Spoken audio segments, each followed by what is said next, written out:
Just like it always surprises me that feminism has this dirty connotation, because even in like open or like lefty circles, because I mean I know really few people that would say openly like I'm a racist, or who wouldn't proudly say I'm anti-racist.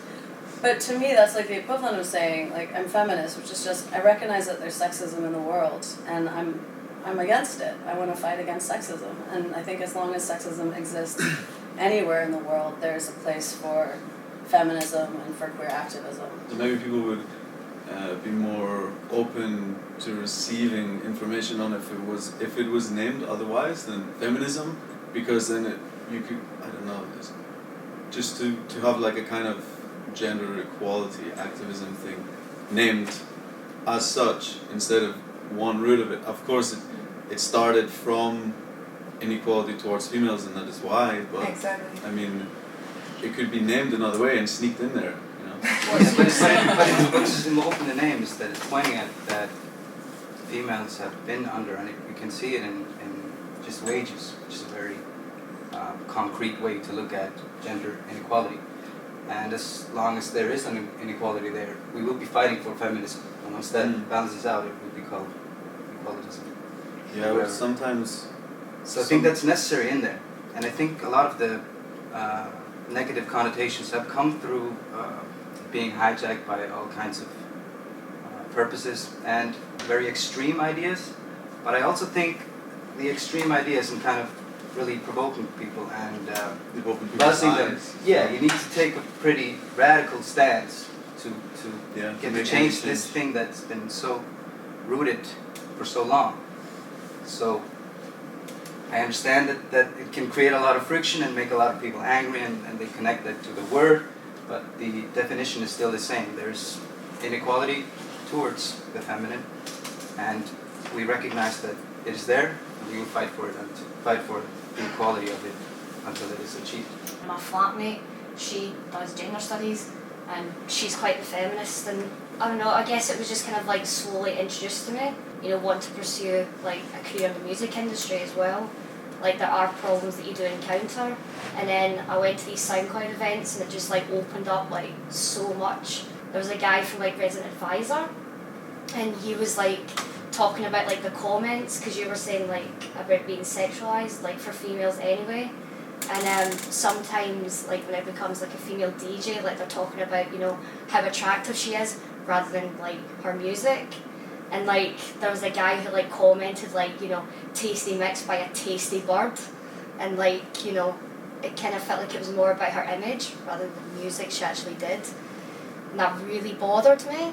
And it really made me think that, like, you know, it shouldn't be like that, you know, because if it was a guy, they wouldn't be, like, you know, saying, like, oh, yeah, I mean, okay, obviously, like, there are hot male DJs, like, I can say that myself, not gonna lie, but I definitely do feel like for females, sometimes they just have to kind of live up to this image. I just don't think that's how it should be. It should be like completely equal. Of course, like nobody wants to be viewed just as their gender or their sexuality, or maybe they don't even identify with being female, even though they look female. That's built into sexism. For me, that's built into patriarchy, is also the idea that feminism is so challenging to the structure itself. So of course, there's going to be kind of a backlash that even women themselves can feed into, because it totally challenges the structure. There's like a multiplicity of genders, and that we don't need to, and that we're all struggling with finding power and feeling good in our bodies, however our bodies look, and that it doesn't necessarily need to be this binary of male or female power, but that we can find empowerment in all of our genders. And that's what I think is exciting about using, about gender, about queer studies, and looking at feminism through a different kind of lens. So I was looking for ways to give my writing more dimensions. And so I went again to some of the other things that I knew from my like earliest roots, which was singing a cappella and dancing, because I always loved to dance. And so that's what got me back into performance. So my very, very first performance was kind of about me seeing my my body as like this constant performance. So it was called My Body as a Performance Art Piece. And now I'm like embarrassed to say it, it's so cute. And I just sang it a cappella, and I was like, yeah, my body's a performance art piece, and it changes, and sometimes people think it's this, and sometimes people think I'm this and this. And it was just about how we're constantly in this kind of performance of our gender and a performance of our identities, and that we can be viewed in a multiplicity of ways, and we also actually are changing all the time. Like myself is this, what I am and what I understand about myself is this constantly changing thing. So yeah, that was the first piece that I ever did, was just me singing a cappella. And shortly around that time, I decided I needed to redefine myself. Like I needed to go to a place where nobody knew me. And guess where I went? I went to Berlin. I think sometimes if you're just delivering a text over 45 minutes, it only attracts a certain kind of crowd. But music really it's fluid, you know? People can listen to words and imbibe words and messages in a different kind of way, and it sinks into our brains differently. I always put as well movement with that, so it was just kind of taking into account all the sort of dimensions of the concept and the way that I wanted to deliver the text. And then the other project I'm doing is called Hyenas, and that's an electronic music project.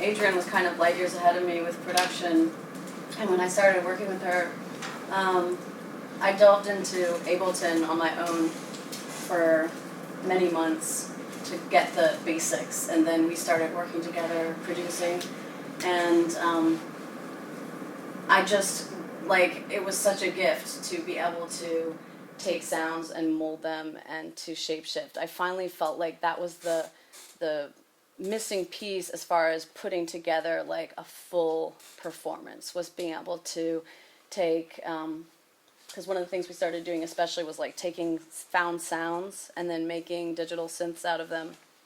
And that for me was like, okay, finally I've got the text, I've got the movement, I've got the, the singing, but now I can, and not just writing the music with another person, but like really writing and designing each of the sounds. And it's still a process. I mean, I'm still, like, I've got tons and tons to learn, but for me that was just like, it was a very empowering moment as a person. Your lyrics are very political at parts. Yeah. So it would be very interesting to hear about that. This art that's the most genuine, that's going to reach across to other people, that other people are going to feel, is art that's urgent to us. So, like, we have to have a reason why we're doing it. We can't be like, shit, I need to make a pop song. I need to make it! What's it going to be? I mean, maybe some people can do it, but I don't think I could do it that way. I think it has to come from, like, what's the question that's, like, burning inside of me every day? What do I wake up thinking about? And maybe it's like not that political seeming at first. Like maybe we wake up thinking about like our lover all the time, and but it doesn't matter. Like just start. It seems to me you have to start like with the things that feel urgent, that are coming up for you, and that speaks to a kind of a truth inside you. And when you are able to express that truth, that fascination that like keeps you, then other people will recognize that.